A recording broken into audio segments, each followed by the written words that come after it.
వశిష్ఠ కాంబోలో రాబోతున్న మూవీ విశ్వంబర. చిరంజీవి గారికి జోడీగా కోలీవుడ్ బ్యూటీ త్రిష హీరోయిన్గా నటిస్తుంది. నిజానికి ఈ సినిమా షూటింగ్ ఎప్పుడో పూర్తయింది. సంక్రాంతికి ఈ సినిమాను రిలీజ్ చేసేలా అనుకున్నారు. గేమ్ చేంజర్ కారణంగా ఆ నిర్మాతలు విశ్వంబరను పోస్ట్ పోన్ చేశారు. అయితే గేమ్ చేంజర్ రిలీజ్ అయి 6-7 నెలలు పూర్తయింది. కానీ ఇప్పటికీ విశ్వంబర సినిమా ఎప్పుడు రిలీజ్ చేస్తారని చెప్పలేని పరిస్థితి.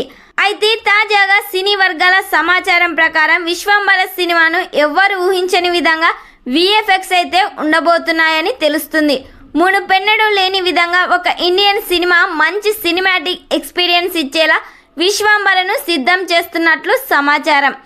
ఈ సినిమా నుండి ప్రేక్షకులు ఒక మంచి థియేటర్ ఎక్స్పీరియన్స్ ఇచ్చేలా ఫైనల్ ప్రోడక్ట్ అయితే ఉండబోతుందంట. మరి ఈ సినిమాలో శ్రీలీల ఐటమ్ సాంగ్ చేయాలని ఎంతమంది కోరుకుంటున్నారో కామెంట్ చేయండి.